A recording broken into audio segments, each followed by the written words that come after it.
Assalamualaikum warahmatullahi wabarakatuh. Salam sejahtera bagi kita semua. Perkenalkan, nama saya Umi Salamah dengan NIM 2005520067. Tujuan saya di sini untuk mempresentasikan akuntansi akad murabahah untuk memenuhi ujian akhir semester Perbanka Syariah. Sebelum saya memulai presentasi kali ini, saya akan menceritakan sekilas tentang kampus Universitas di Kubang Semarang atau disebut dengan Unisbank yang terletak di pusat kota Semarang. Universitas di Kubang Semarang berdiri pada tanggal 28 April 1968. Untuk kampus di Kubang sendiri terbagi menjadi dua kampus, yaitu Kampus Munggas dan Kampus Kendeng.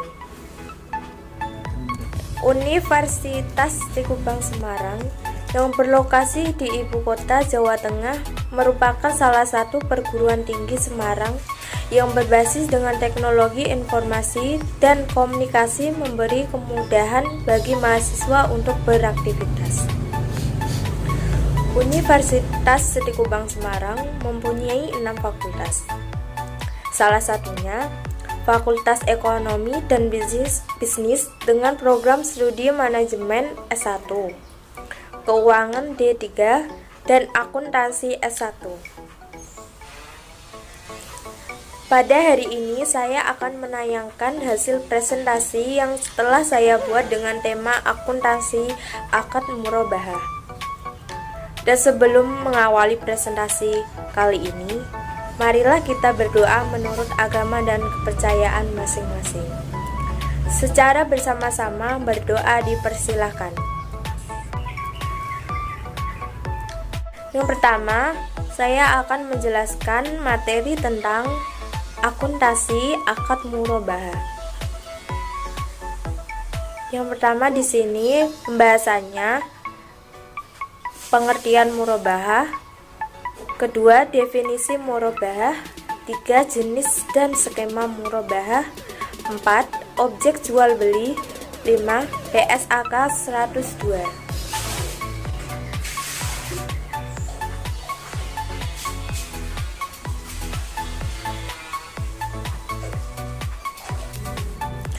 Selanjutnya saya akan menjelaskan pengertian murabahah. Murabahah secara etimologi berasal dari kata keuntungan atau riban. Sedangkan secara terminologi, istilah murabahah didefinisikan sebagai prinsip jual beli di mana harga jualnya terdiri atas harga pokok barang ditambah nilai keuntungan atau ribun yang disepakati. Dalam menjual barang yang harus menunjukkan harga pokok sesuai dengan harga aslinya, kemudian menentukan seberapa besar keuntungan yang akan didapatkan. Untuk mengetahui seberapa besar harga pokok dan keuntungan dinyatakan dalam bentuk nominal atau persentase agar memudahkan dalam jual beli.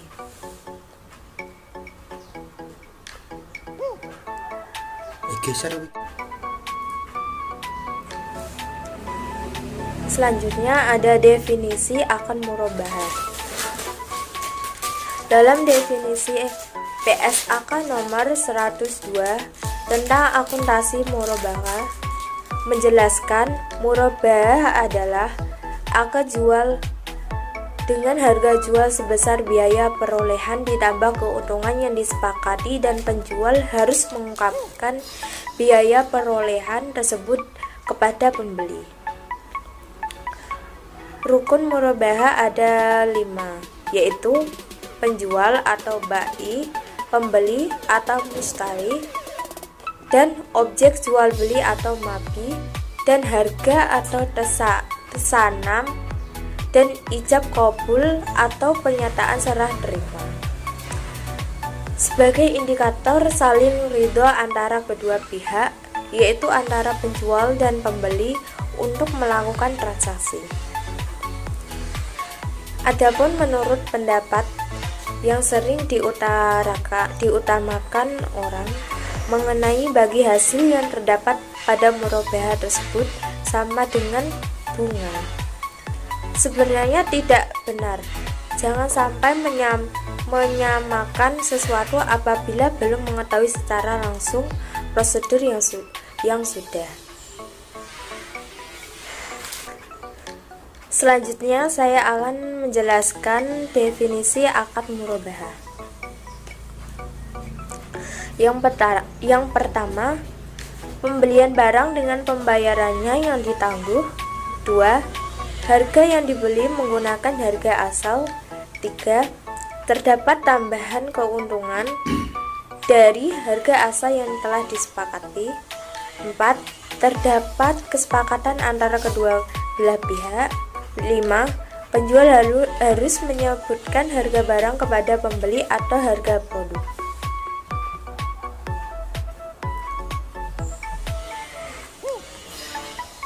Hal yang menjadi pokok di atas merupakan harga mati yang tidak bisa ditawar keberadaannya. Jika tidak adanya hal pokok di atas, maka akad yang digunakan tidak sah.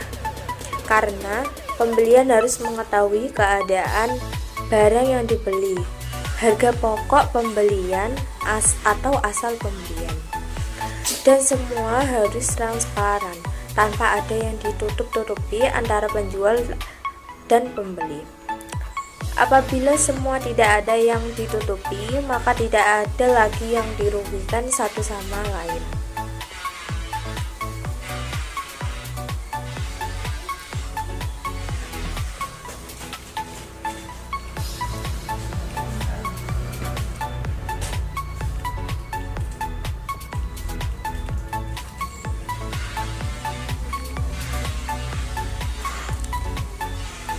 Selanjutnya, ini adalah skema akad murabahah.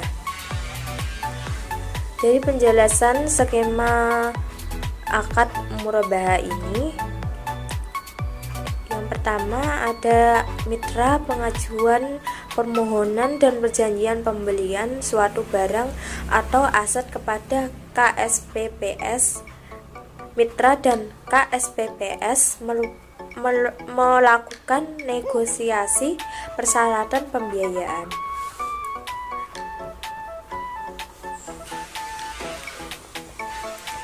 B. Jika KSPPS menerima permohonan tersebut, dilakukan akad jual beli antara mitra dengan KSPPS atas transaksi jual beli sebuah objek barang atau aset yang akan dibeli. C. KSPPS harus membeli terlebih dahulu aset yang akan dipesan secara sah dengan pedagang atau supplier. KSPPS kemudian menawarkan aset tersebut kepada mitra, dan mitra harus menerima atau membelinya dengan perjanjian yang telah disepakatinya, karena secara hukum perjanjian tersebut mengikat kedua belah pihak harus membuat kontrak atau jual beli. D. Pedagang atau supplier mengirim dan menyerahkan kepada mitra. E. Selanjutnya, barang atau aset beserta dokumennya diterima oleh mitra.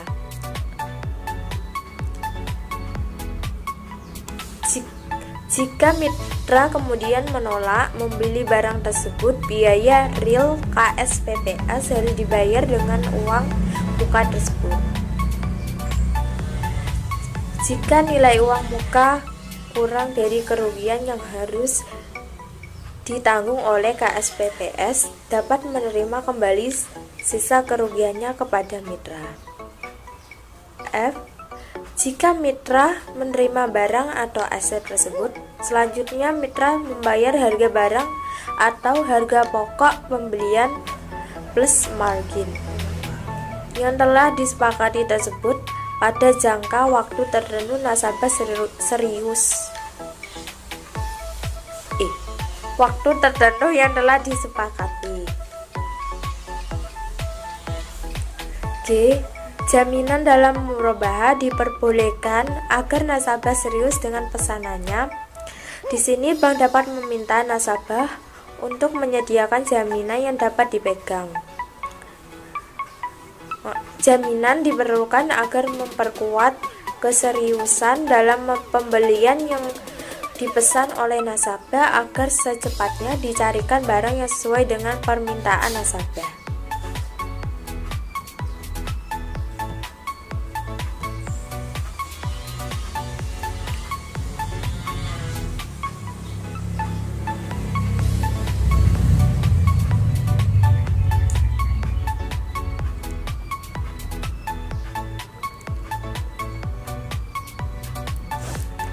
Selanjutnya, ini ada jenis-jenis murabahah. Murabahah dapat dibedakan menjadi dua macam, yaitu ada murabahah tanpa pesanan dan murabahah berdasarkan pesanan. Jadi, murabahah berdasarkan pesanan dapat dibedakan menjadi dua bagian, meliputi murabahah pesanan yang bersifat mengikat dan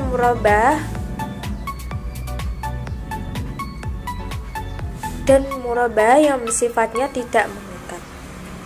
Apabila jika melihat dari cara pembayarannya, maka murabahah dilakukan cara tunai atau dengan pembayaran yang ditangguhkan.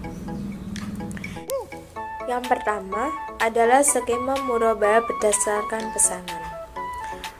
Murabahah berdasarkan pesanan dapat dikategorikan yaitu sifatnya mengikat atau tidak mengikat pembelian untuk pembelian barang yang dipesannya. Artinya, murabahah bersifat mengikat, berarti pembelian harus membeli barang yang dipesannya dan tidak membatalkan pesanannya. Sedangkan bersifat tidak mengikat, bahwa walaupun telah memesan barang, tetapi pembelian tersebut tidak terikat, maka pembeli dapat menerima atau membatalkan tersebut.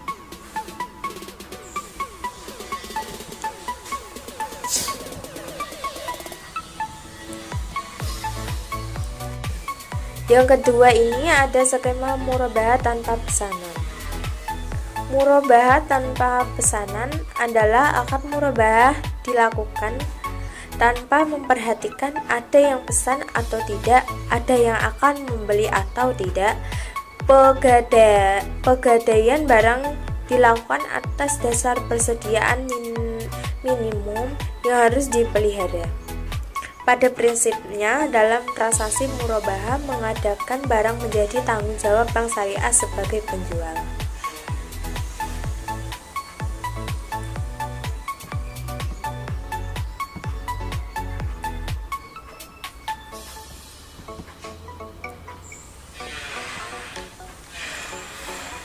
Selanjutnya, pada murabahah berdasarkan pesanan, bank melakukan pembelian barang setelah ada pemesanan dari nasabah.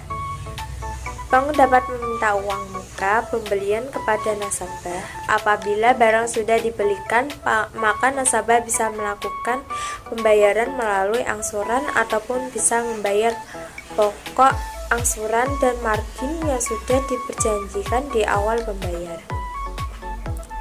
Dari pembayaran murabahah di atas merupakan keringanan pada nasabah jika mempercepat pembayaran cicilan, serta pendapatan potongan apabila sebelum jatuh tempo nasabah melunasi lebih awal.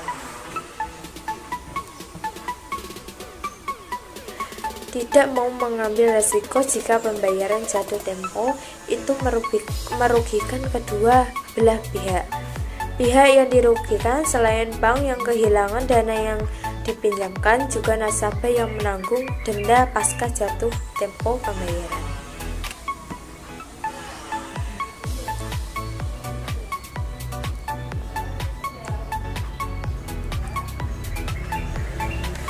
Selanjutnya saya akan menjelaskan tentang persyaratan spesifik dalam murabahah.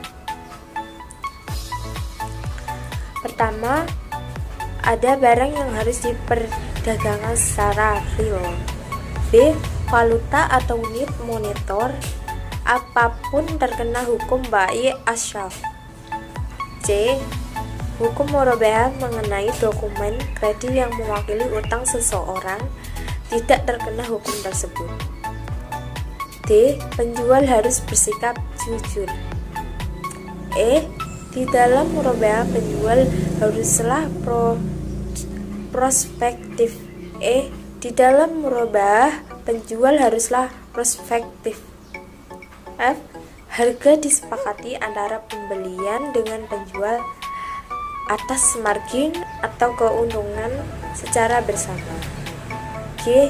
Harga majhul atau tidak dapat dispesifikasikan.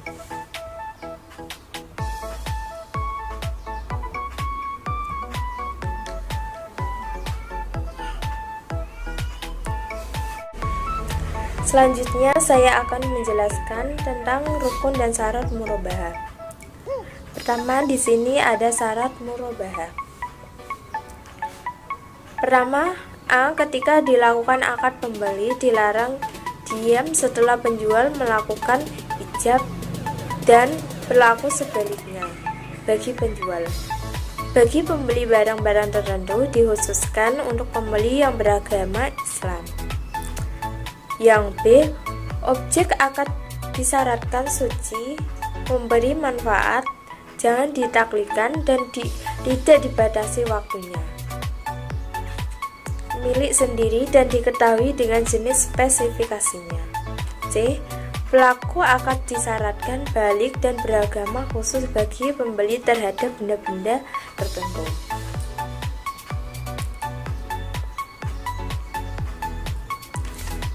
Dalam jual beli secara angsuran diperbolehkan dengan syarat waktu pembayaran dan jumlah angsuran diketahui dengan jelas. Walau besaran angsuran yang ditetapkan lebih mahal dari harga tunai, hal ini diperbolehkan karena baik penjual maupun pembeli mendapatkan manfaat dari transaksi jual beli secara angsuran. Penjual mendapatkan keuntungan dan pembeli memperoleh kemudahan dengan pembayaran sedikit demi sedikit. Jadi, jual beli dengan sistem angsuran ini dapat dilakukan dengan sekali pembayaran, ketika jatuh tempo maupun pada saat waktu yang telah ditentukan.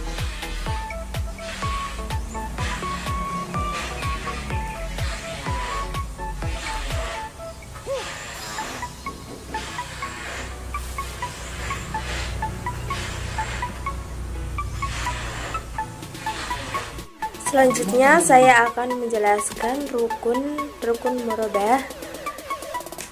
Ada terbagi menjadi 3, yaitu ada akad atau ijab qabul, kedua pelaku akad atau penjual dalam pembelian, 3 objek akad. Selanjutnya di sini ada rukun murabahah. Rukun murabahah terbagi menjadi 3, yaitu yang pertama akad atau ijab qabul, 2 pelaku akad atau penjual dan pembeli, yang ketiga objek akad. Selanjutnya ada persyaratan spesifik dalam murabahah.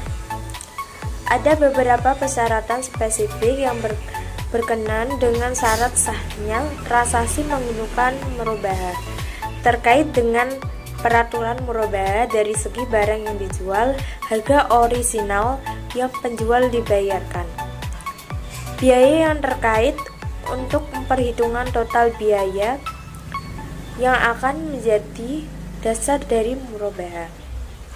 Selain itu, margin atau keuntungan yang ditambahkan pada biaya yang telah ditetapkan.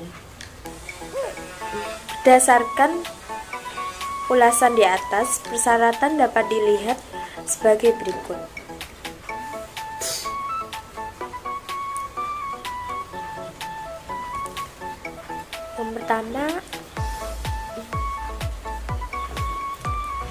Yang pertama A. Barang yang harus diperdagangkan real tetapi tidak dapat terwujud. B. Valuta atau unit moneter apapun terkena hukum bai asyaf tidak dapat dijual melalui murabahah karena dalam pertukaran valuta haruslah secara bersamaan. C. Hukum murabahah mengenai dokumen kredit yang mewakili utang seorang tidak terkena hukum tersebut. D. Penjual harus bersikap jujur mengenai pernyataan harga orisinal penjual barang dan harus jujur atas perkataannya. E. Di dalam murabahah penjual haruslah prospektif, dituntut mengungkapkan semua yang menyangkut aspek yang terkait dengan komoditas, kecacatan atau tambahan manfaat apapun serta motif pembayaran pada penjual atau pemasok orisinal.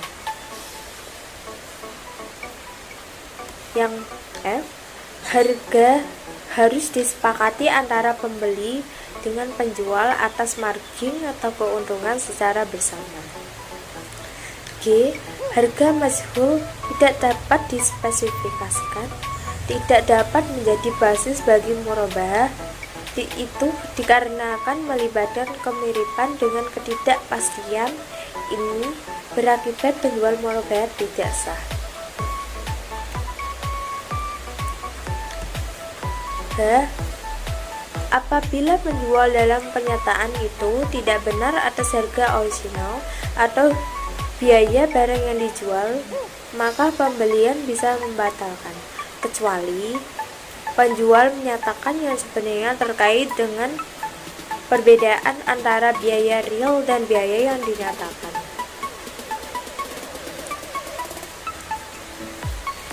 Yang selanjutnya, pada ketentuan murabahah ini, pembelian memiliki hak dan melakukan pemilihan, bahkan jika persyaratan ini tidak ada atau ketentuan dalam kontrak akad.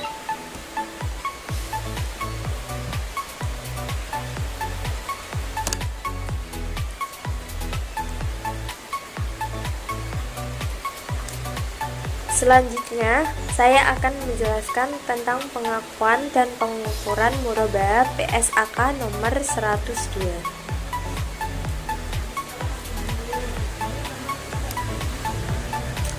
PSAK nomor 102 tentang akuntansi murabahah merupakan sistem akuntansi yang melibatkan bagaimana proses pencataan terhadap produk pembiayaan yang memakai sistem jual beli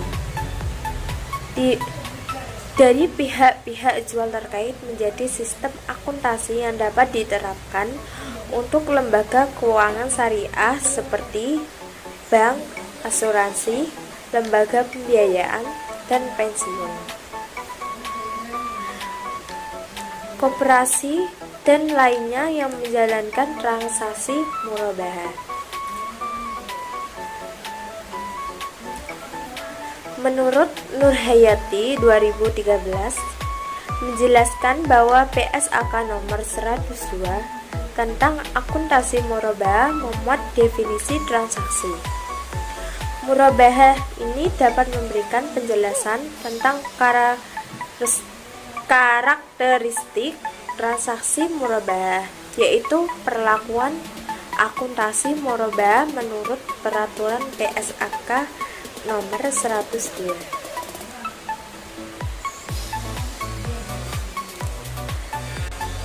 Pengakuan dan pengukuran murabahah untuk penjual ini adalah: yang pertama, pada saat perolehan, aset murabahah diakui sebagai persediaan sebesar biaya perolehan. Pengukuran aset murabahah setelah perolehan adalah sebagai berikut. Yang pertama, jika murabahah pesanan mengikat, maka aset murabahah dinilai sebesar biaya perolehan. Jika terjadi penurunan nilai aset karena uang rusak atau kondisi lainnya, sebelum diserahkan ke nasabah, maka penurunan nilai dengan mengurangi nilai aset.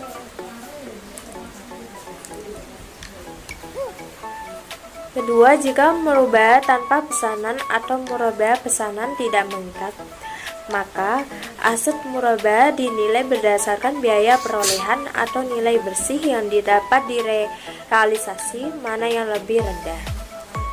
Dan jika nilai bersih yang dapat direalisasi lebih rendah daripada biaya perolehan, maka selisihnya diakui sebagai kerugian. Yang kedua ada diskon pembelian aset murabahah. Diakui sebagai pertama, pengurangan biaya perolehan aset murabahah jika terjadi sebelum akad murabahah. Terus ada kewajiban kepada pembeli jika terjadi setelah akad murabahah dan sesuai akad yang disepakati menjadi hak pembeli.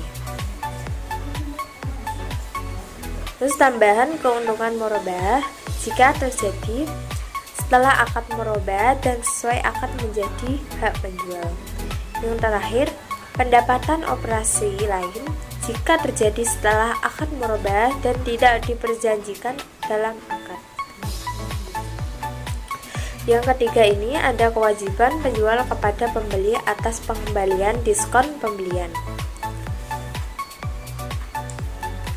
Akan tereliminasi pada saat yang pertama ada dilakukan pembayaran kepada pembeli sebesar jumlah potongan setelah dikurangi dengan biaya pengembalian. Yang kedua, dipindahkan sebagai dana kebaikan jika pembeli sudah tidak dapat dijangkau oleh penjual. Yang keempat ini, pada saat akad terjadinya murabahah yang dilakukan oleh pihak penjual dan pembeli. Piutang murabahah dilakukan sebesar biaya perolehan aset murabahah ditambahi keuntungan yang disepakatinya. Maka, pada akhir periode laporan keuangan, piutang murabahah dinilai sebesar nilai bersih yang dapat direalisasi, yaitu saldo piutang dikurangi penyisihan kerugian piutang. Yang kelima, ada keuntungan murabahah yang diakui pertama pada saat terjadinya penyerahan barang jika dilakukan secara tunai atau secara tangguh yang tidak melebihi 1 tahun. Yang kedua ini selama periode akan sesuai dengan tingkat risiko dan upaya untuk merealisasikan keuntungan tersebut untuk transaksi tangguh lebih dari 1 tahun.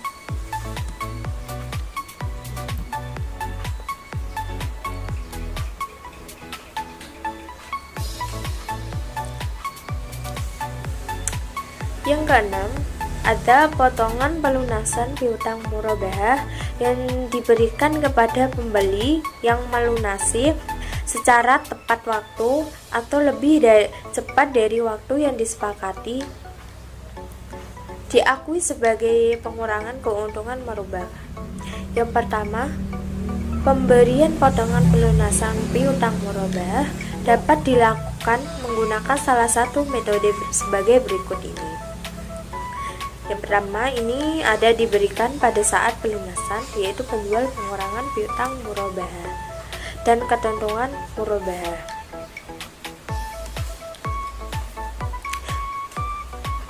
Dan yang kedua diberikan setelah pelunasan, yaitu penjual menerima pelunasan piutang dari pembeli dan kemudian membayarkan potongan pelunasannya kepada pembeli.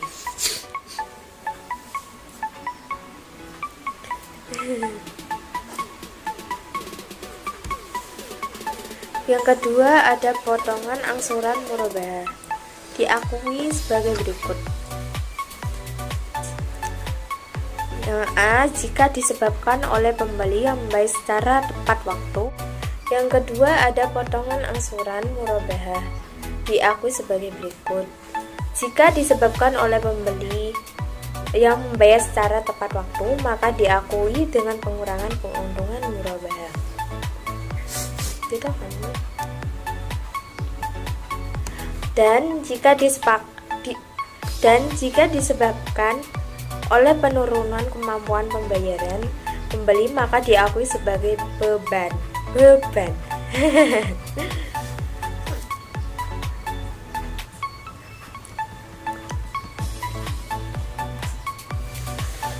Yang ketujuh, ada denda dikenakan jika pembeli lalai dalam melakukan kewajiban sesuai dengan akad, dan denda yang diterima diakui sebagai bagian dana kebajikan. Yang terakhir, ada pengakuan dan pengukuran uang muka. Ini adalah sebagai berikut. Yang pertama, uang muka diakui sebagai uang muka pembelian sebesar jumlah yang diterima. Jika barang jadi dibeli oleh pembeli, maka uang muka diakui sebagai pembayaran piutang merupakan bagian pokok. Dan jika barang batal dibeli oleh pembeli, maka uang muka dikembalikan kepada pembeli setelah diperhitungkan dengan biaya-biaya yang telah dikeluarkan oleh penjual.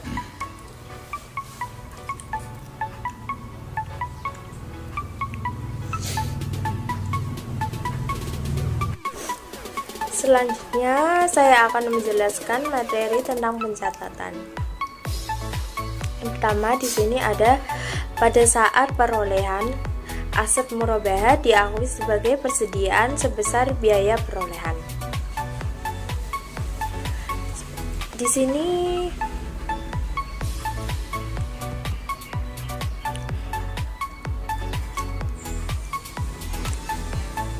ada yang seperti saya jelaskan tadi. Ada murabahah pesanan mengikat dan murabahah pesanan tidak mengikat. Yang pertama, saya akan menjelaskan tentang murabahah pesanan mengikat.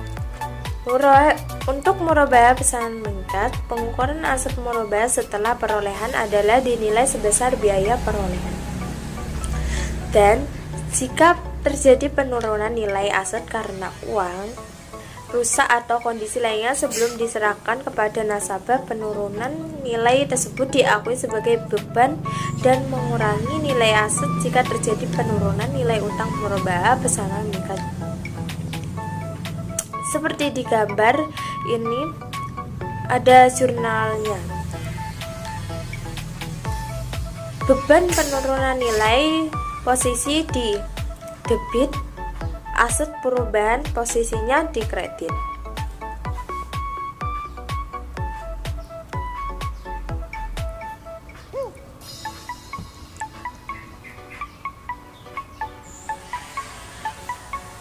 Untuk selanjutnya, yang kedua ada murabahah pesanan tidak mengikat.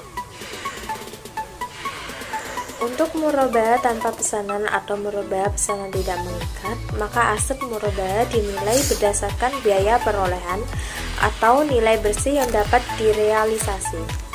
Mana yang lebih rendah apabila nilai bersih yang dapat direalisasi lebih rendah daripada biaya perolehan, maka selisihnya diakui sebagai kerugian. Jurnal yang harus dibuat oleh Bank Syariah untuk mencatat penurunan nilai untuk perubahan tanpa pesanan atau murabahah pesanan tidak mengikat.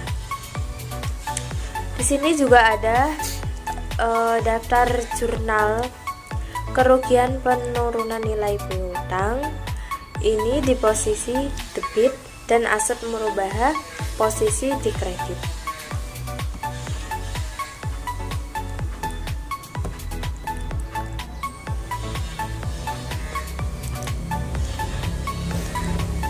Selanjutnya yang B, apabila terdapat diskon pada saat pembelian aset murabahah, maka terdapat beberapa alternatif perlakuan di antaranya.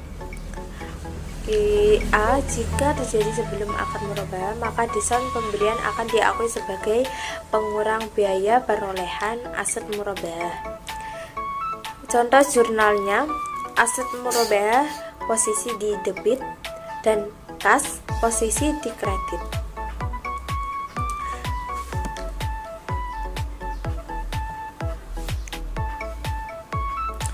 Yang kedua, jika terjadi setelah akad murabahah dan sesuai akad yang disepakati menjadi hak pembeli, maka diskon pembelian diakui sebagai kewajiban kepada pembeli.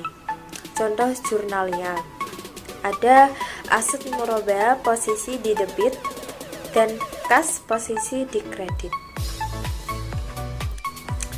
Selanjutnya, jika terjadi setelah akad murabahah sesuai akad yang disepakati menjadi hak penjual, maka diskon pembeli diakui sebagai tambahan. Pendapatan murabahah. Contoh jurnalnya: kas posisi di debit, pendapatan murabahah posisi di kredit. Seperti gambar tersebut.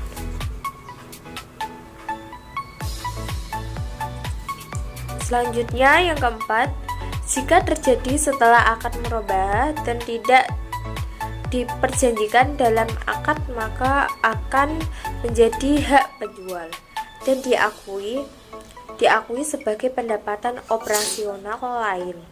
Contoh jurnalnya: kas posisi di debit dan pendapatan operasional lain posisi di kredit.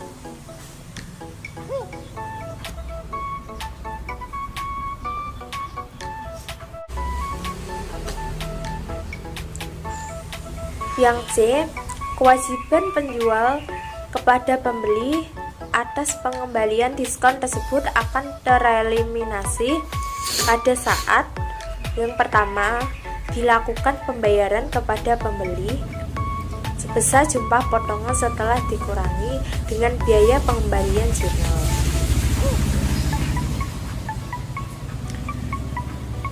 Dengan jurnal, utang posisi di debit, kas posisi di kredit.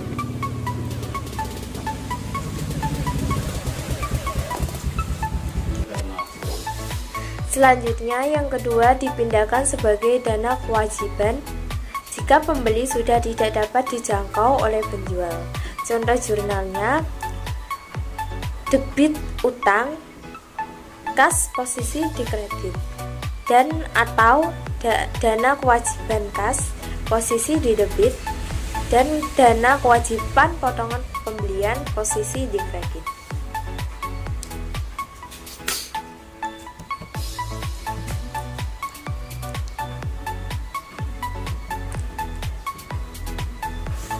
D. Pada saat akad murabahah, piutang diakui sebesar biaya perolehan ditambah dengan keuntungan yang disepakati. Pada akhir periode laporan keuangan, piutang murabahah dinilai sebesar nilai bersih yang dapat direalisasi.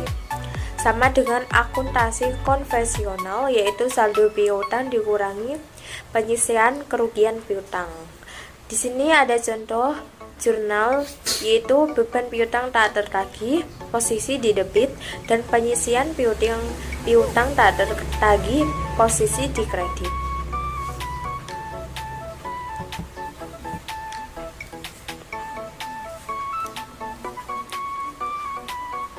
Selanjutnya yang E, pengakuan keuntungan murabahah.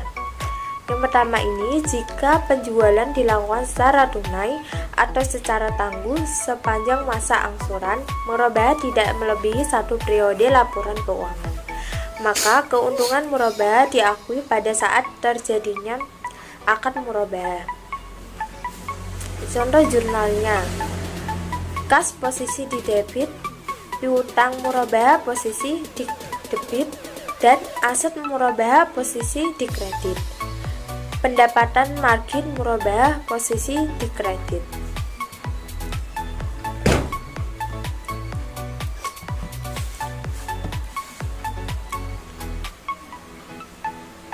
Namun, apabila angsuran lebih dari 1 periode, maka perilakuannya adalah sebagai berikut.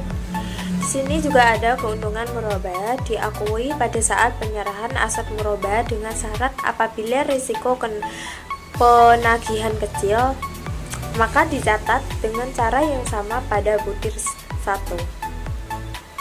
Selanjutnya ada keuntungan murabahah diakui secara proporsional sesuai dengan besaran kas yang berhasil ditagih dari piutang murabahah.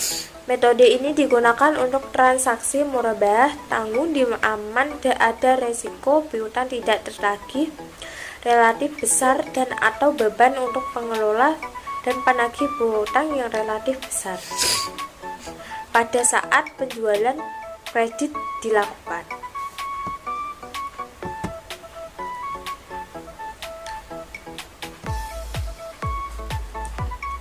Yang terakhir, ada keuntungan dilakukan saat seluruh piutang murabahah berhasil ditagih.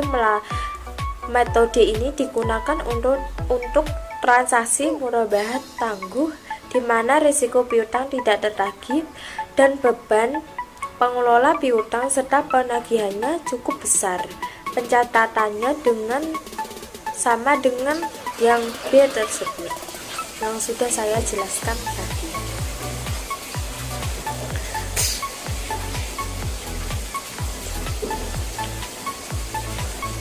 Selanjutnya yang F, potongan pelunasan piutang murabahah yang diberikan kepada pembeli yang melunasi tepat waktu atau lebih cepat dari waktu yang disepakati diakui sebagai pengurangan keuntungan murabahah. Di sini yang pertama, jika potongan diberikan pada saat pelunasan, maka dianggap sebagai pengurangan keuntungan murabahah. Di sini juga ada contoh jurnal. Kas posisi di debit, margin murabahah tanggungan posisi di kredit, dan piutang murabahah posisi di kredit, dan pendapatan murabahah posisi di kredit.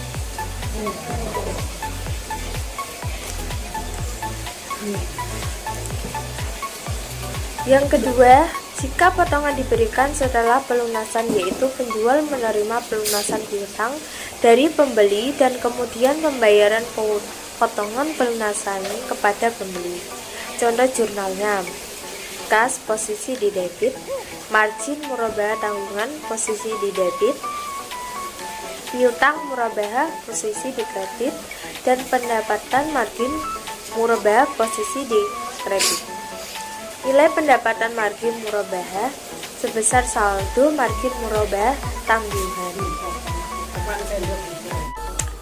Selanjutnya yang G, jika potongan diberikan setelah pelunasan, yaitu penjual menerima pelunasan piutang dari pembeli dan kemudian membayarkan potongan pelunasnya kepada pembeli. Contoh jurnalnya: dana kebajikan posisi di debit dan dana kebajikan denda posisi di kredit. Yang terakhir, H, pengakuan dan pengukuran penerimaan uang muka adalah sebagai berikut.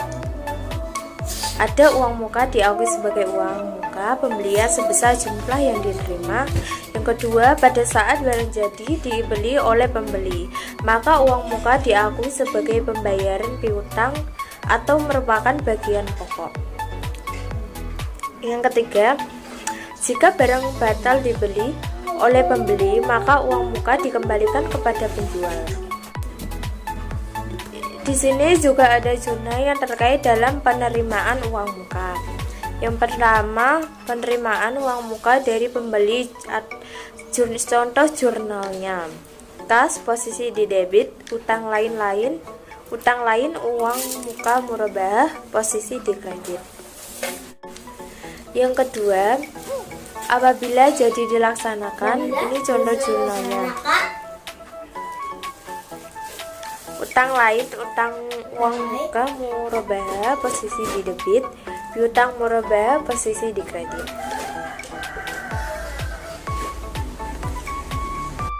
Yang ketiga, pesanan dibatalkan jika uang muka yang dibayarkan oleh calon pembeli lebih besar daripada biaya yang telah dikeluarkan oleh penjual dalam rangka memenuhi permintaan calon pembeli, maka selisihnya dikembalikan oleh calon pembeli. Ini contoh jurnalnya: utang lain uang muka murabahah posisi di debit, pendapatan operasional posisi di kredit, dan kas posisi di kredit.